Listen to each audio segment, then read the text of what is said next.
Good afternoon, everyone. Let me invite our special guest, if you give me just 1 second to talk and invite. All right, thank you everybody for joining today. We're just waiting on our special guest to join, and here we go. Hello, how are Hey you there. doing? Good. How are you? Good to see you. So everybody watching at home, you know that we are 22 days into a federal government shutdown. And unfortunately, we are scattered across the country. The speaker has canceled votes for, I've lost track of how many weeks, and refuses to bring us back. In the meantime, I'm in Washington often. I was there yesterday. I'll be there tomorrow. Rep Walkinshaw, our special guest today, it looks like he's sitting in his House office right now. I'm doing district stuff today. He's in DC today. Um, I wanted to bring in the newest member of Congress for a couple of reasons. A, he has a unique perspective being the newest member of Congress. B, I represent 44,000 federal employees. Rep. Walkinshaw represents 60,000 plus federal employees. So we have a lot in common. And I wanted to just hear from him what he's doing about to support his constituents right now, what it's like to be a new member of Congress. Rep. Walkinshaw was elected just 2 months ago and sworn in 42 days ago. And unfortunately, we have been in session for very few of those 42 days. He serves on the House Committee on Oversight and Government Reform. And before coming as a member to Congress, he served on the Fairfax County Board of Supervisors and spent more than a decade working in Congress as chief of staff to Congressman Jerry Connolly, who unfortunately passed away, and James took his seat. Before we get started, Congressman, I am going to embarrass you because your staff informed me that it is in fact your birthday. So happy Yes. birthday. Thank you. Thank you. I'm And 40. welcome to the Instagram. Yeah. Thanks. I turned 43 today, and my son, who's 5 years old, was like, "Oh my God, 43! That's really, really old." So yeah, I'm excited for my birthday. spending it in the office during the shutdown. Yeah. Yeah. Um, I'm gonna skip my questions around a little bit because I'm so curious. It's been, I just talked to a reporter earlier about what it's like in the shutdown, but also what it's like to be a freshman member of Congress in this Congress, in this chaos. Yeah. And you've been here for 42 days. Can you just share with folks what the experience has been like so far? Yeah, it's been a whirlwind, obviously.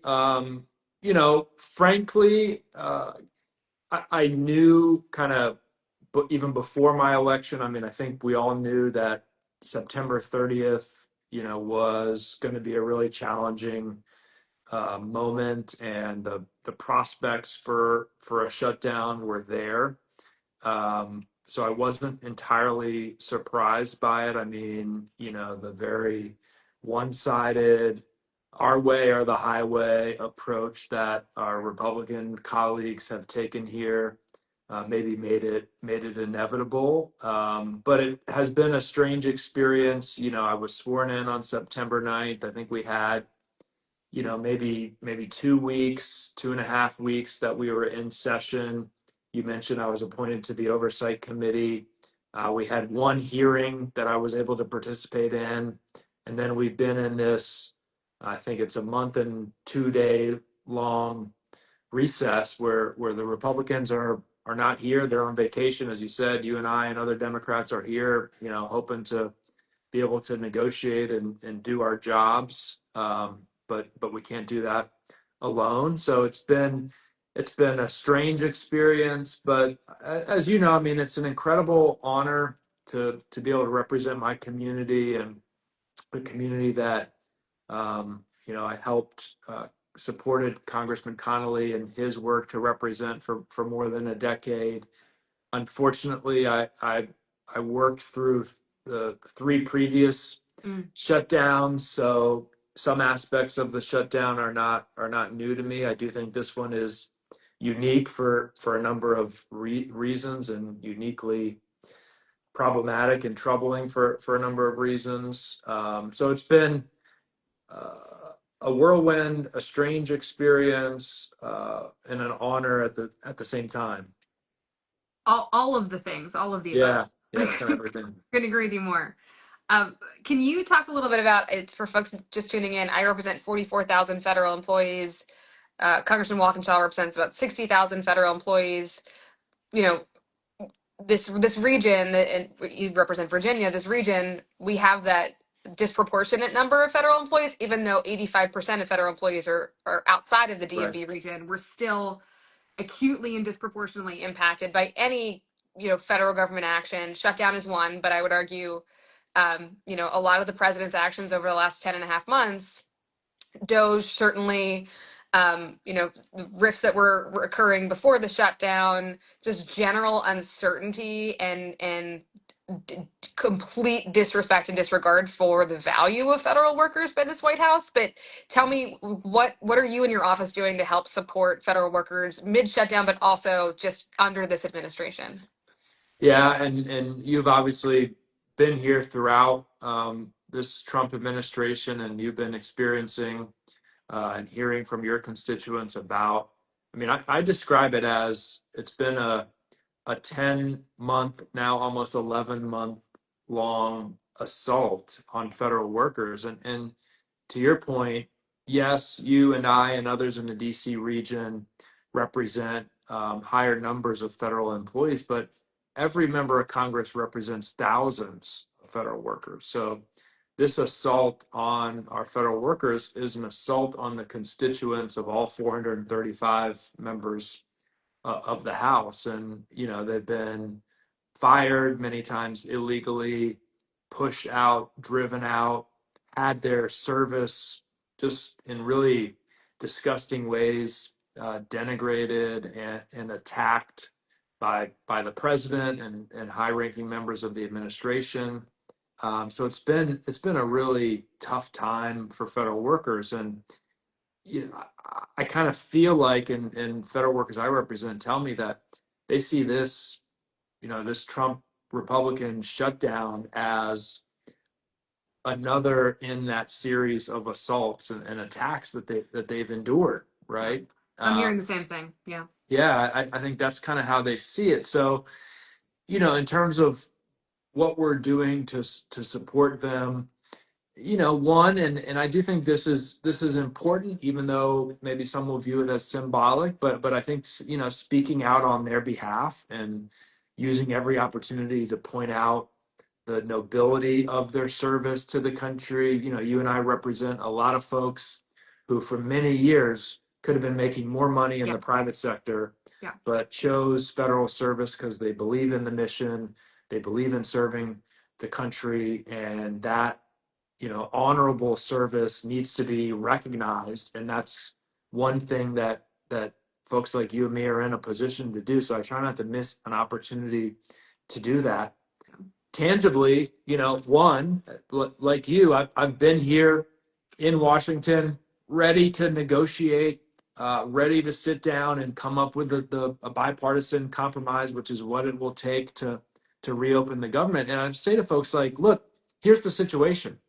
There's a Republican spending bill that we don't like, and we think locks in really devastating cuts to health care and locks in cuts to federal programs that are important.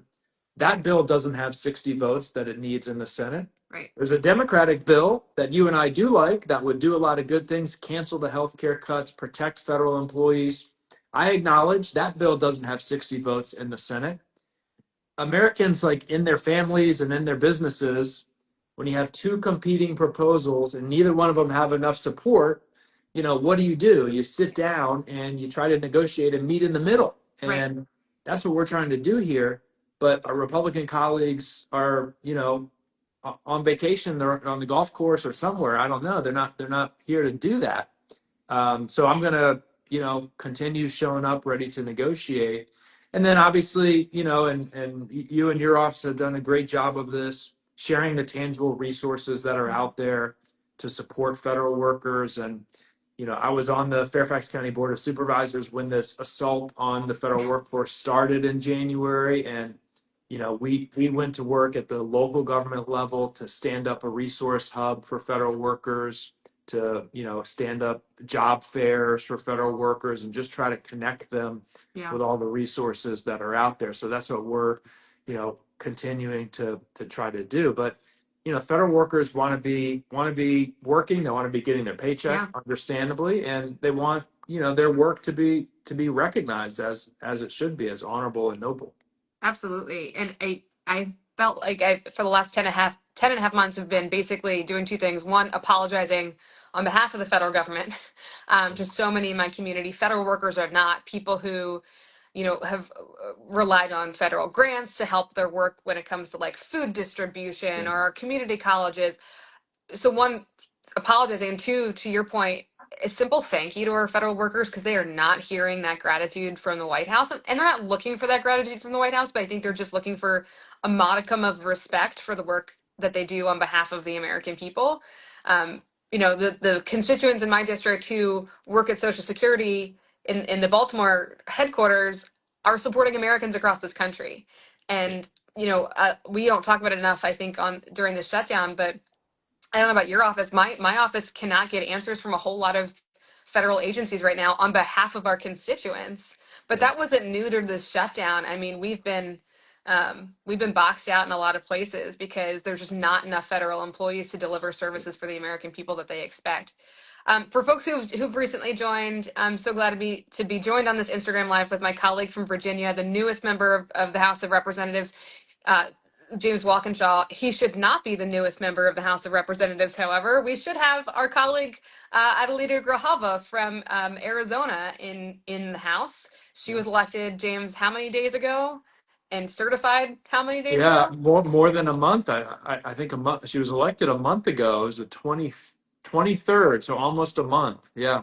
September And 23rd was her oh, election. Yeah. results were certified, even though you were sworn in the day after your election without certification of Yeah. results. The speaker said that was fine, but Yeah, and Adelita, and, and actually, in the run up to my election, I went back and looked at this precedent that Speaker Johnson set for swearing in members after special elections, and he swore in two Republicans who were elected in special elections in Florida the day right? after their elections. Yeah, And the reason he swore them in so quickly is because he needed their votes to right. pass the big ugly bill. So for some reason, we could maybe get into that if you want or not, but he's delaying swearing in Adelita Grijalva, but he was very quick to swear in the two Republicans who Yeah. he needed to vote for the big beautiful bill to take health care away from millions of Americans. I don't want to go too deep in that rabbit hole, but Yeah. since you are on the right committee, I would love if you wouldn't mind sharing with folks at home maybe one really credible theory behind why the speaker refuses to swear in Adelita Grajava right now.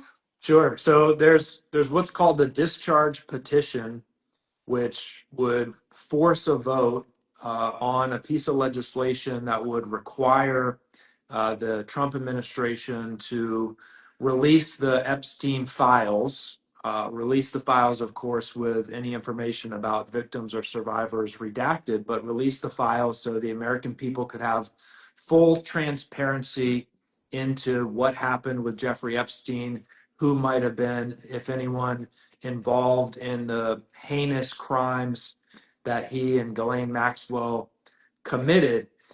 I was signature number 217 on that discharge petition. And there's a big difference between the 217 signature and the 218 signature.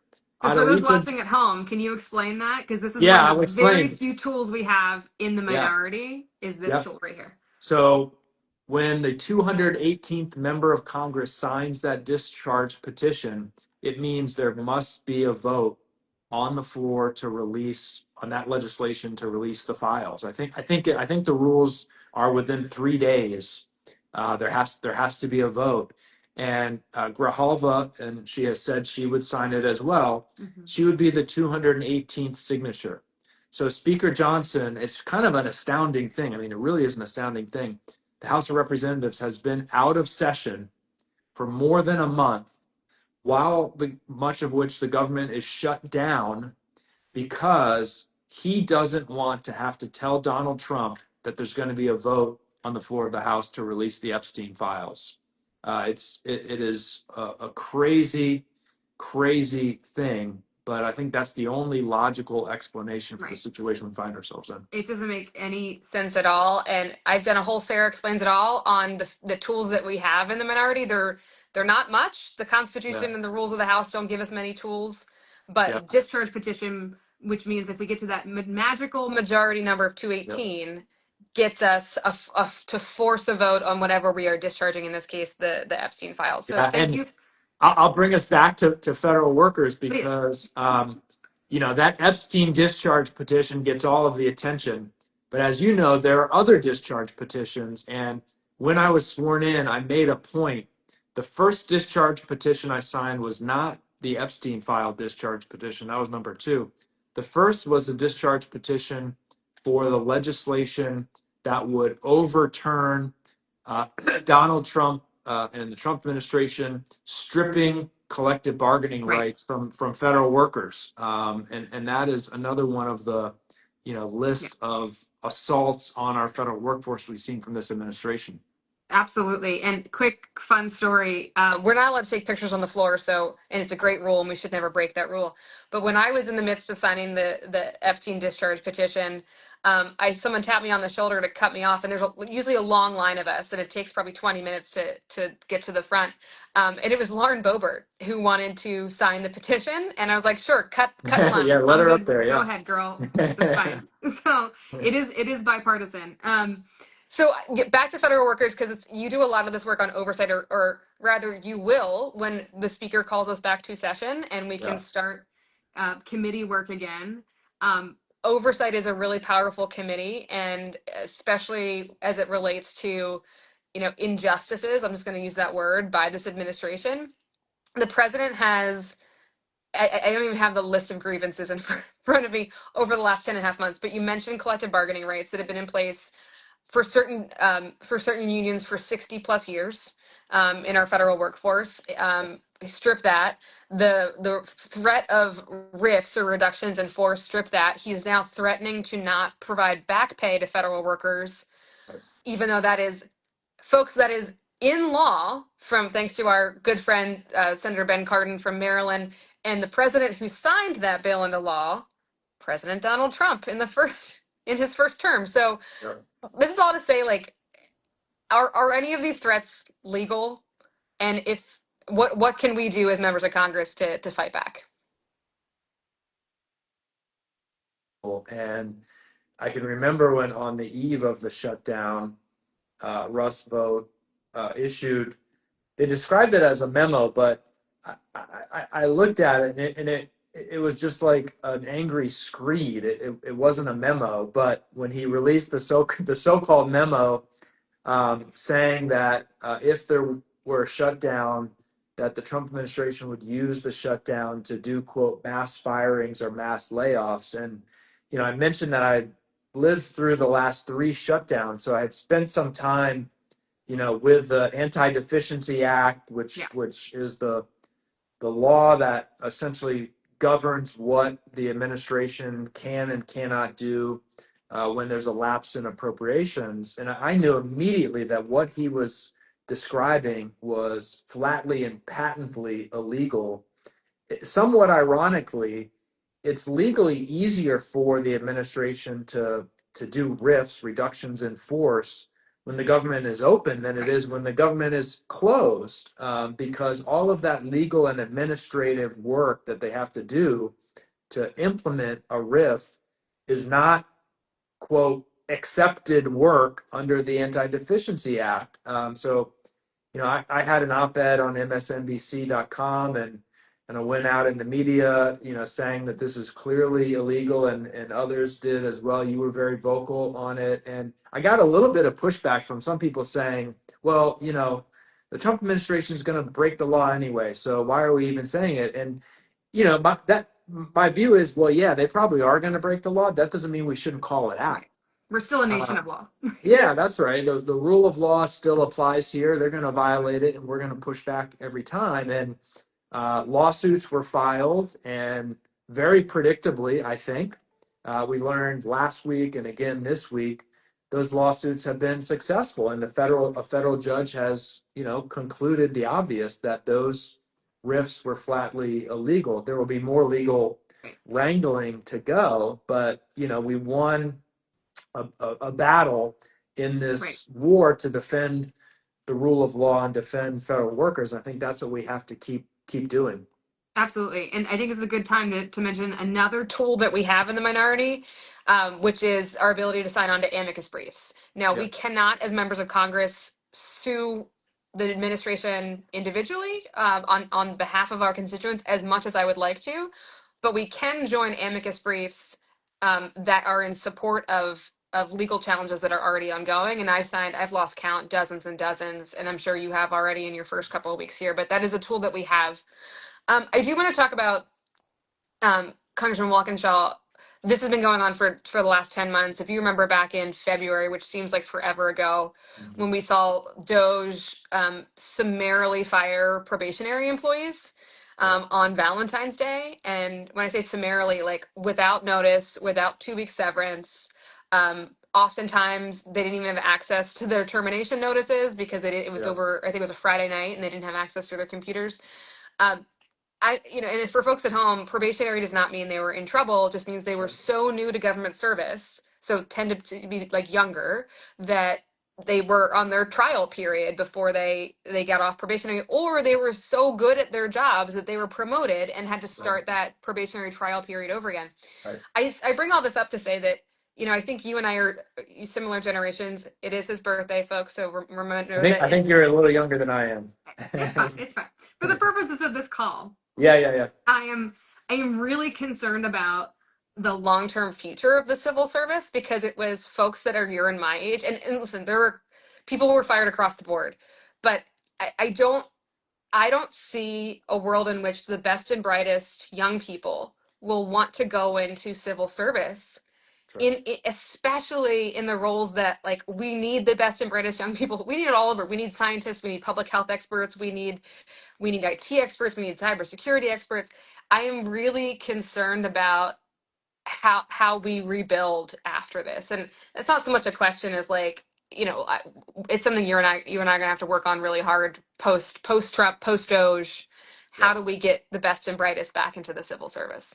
So yeah, I'll it's not a question, but I'll share a couple thoughts. Yeah. One, I think it's important for us to articulate the goal of DOJ and what the Trump administration is doing, right? And the goal is not to save money or be more efficient or reduce the deficit. I mean, they paid, there was a study demonstrating they paid $16 billion for people not to work. Yeah. I promise you, Elon Musk would not spend $16 billion to pay Tesla employees not to work. Right?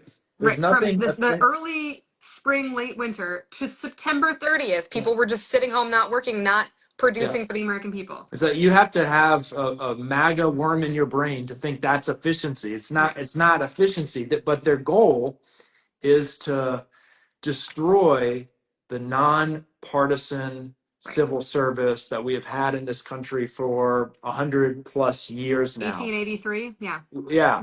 And, they want to go back to a spoils patronage system that will enable their corruption, quite frankly.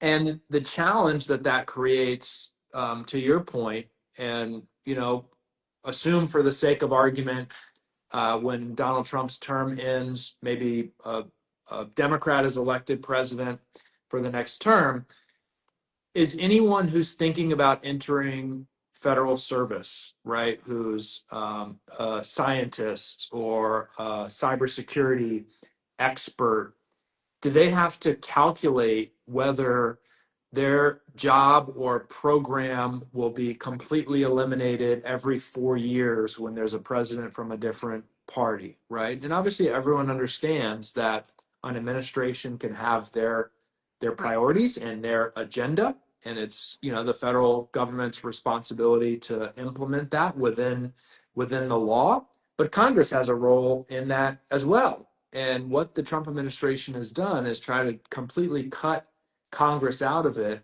Right. and make everything serve the whims of Donald Trump. And who would want to commit to that service long term? So I think, what we have to be working on is how can we, in statute, Right. ensure that the nonpartisan civil service is protected. And the only way I know that date, it's because, to your point, we used to have a spoils system. Yeah. We used to have a system that political cronies got the jobs they were not Right. qualified for, Right. and a tremendous amount of grift resulted, and Yeah. corruption and lack of services for the American people.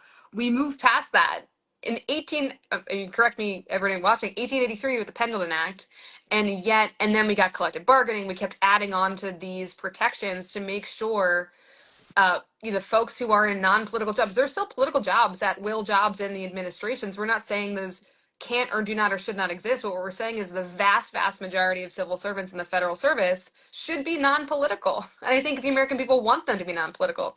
Okay, I'm getting a little passionate. We're going to wrap up. I have two more quick questions for you. I get this question all the time, but it is really tough to be a member of Congress right now, especially because our constituents are hurting, and you're in mine during the shutdown in particular. Can you share one maybe positive thing or something you're excited about working on, or something that gives you hope these days? I mean, I get a lot of, and I think this is important in the conversation around federal workers, because we've seen from the administration, right? I mean, what Russ Vogt said is we want them to be traumatized, right? And federal workers have faced attack, they've faced assault, certainly have gone through traumas. But when I talk to federal workers, either those who are still in the government, still doing everything in their power to serve nobly and honorably under the most difficult of conditions, or those who have been fired and are now putting their energy into organizing, right? And maybe organizing in opposition to what the administration is doing, organizing to support other federal workers and those who have been fired. Federal workers in this moment are not victims. They are resilient. They are standing strong. They're organizing across the country. And, I really think that there are millions and millions of Americans who support them, have their back. And I think the voices of those millions of Americans will be heard. So I take some solace in their strength and resilience in this moment. Oh, absolutely. I was at No Kings this weekend. I'm sure you were too. And just to see the passion and the engagement, and that's what gives me hope. And that's what our country was founded on, this idea of self-determination, but that requires everybody to lean in and participate. So I really appreciate that. Okay, final question. Back to what you and I can do in this moment. So representing Maryland, back when I was in the state Senate, we passed a whole bunch of responses to the shutdown back then to support federal workers. So for instance, you can't, you will not be penalized if you can't pay your BG&E energy bill if you're a federal worker during the shutdown. Same thing with eviction protection during the shutdown. I have an idea for a bill that I would love for you to work with me on federally, which similar to during COVID, we shouldn't require federal employees to have to pay their student loans during a shutdown. We should give them that temporary forbearance to help, because I'm paying an astronomical amount in student loans right now, and I can't imagine folks writing that check during a shutdown when they're not getting paid. But I'm going to stop talking and have you give the final word about what resources are available in Virginia. And you can go on my website, elfrith.house.gov. Congressman Walkinshaw has a website for all of these resources in print. But please, Congressman, close us out with what is available in Virginia. Well, one, I definitely want to work with you on that bill. Two things Virginia specific that I'll note. One, I worked on the Board of Supervisors. We urged successfully the Virginia General Assembly to pass legislation to increase Virginia's unemployment benefits. And we used Maryland as kind of our goal to get to. And Governor Youngkin actually signed a bill. It wasn't as much as I wanted to, but we've increased unemployment benefits. So for federal workers, and as you know, unemployment benefits are based on your work site, not where you live, but we do have a lot of federal facilities in Virginia, so those folks can access higher unemployment benefits. Fairfax County, the Board of Supervisors, recently agreed to extend the time by which people can pay their personal property taxes. We have a car tax in Virginia, which were due, I think, on October 6th. They extended that timeline for federal workers and others impacted by the shutdown. I have a resource page on my website, walkinshaw.house.gov. Fairfax County also has a great federal worker resource hub, and the Fairfax County Economic Development Authority has a program where they're skill matching federal workers with job opportunities in the private sector. So all are good opportunities for folks. And go to those websites, folks. We're going to update them continuously when there's new, and we'll pay attention to our social media. We're going to share out when there's job fairs and all of that. Please reach out to us. We are here for you. We are working. Our staffs are working without pay. I'm not taking my paycheck during this time, but we're working. Yeah. Same thing with you. We are here for you, and we are continuously every day demanding the speaker bring us back so we can actually be adults, do our job, reach a bipartisan budget deal that does not put the healthcare of tens of millions of Americans at risk, and reopen this government. So thank you for joining me. Thank you. I hope you have a lovely birthday. Thank you. Appreciate it. Thanks to folks watching at home. Bye-bye. Thanks, everyone.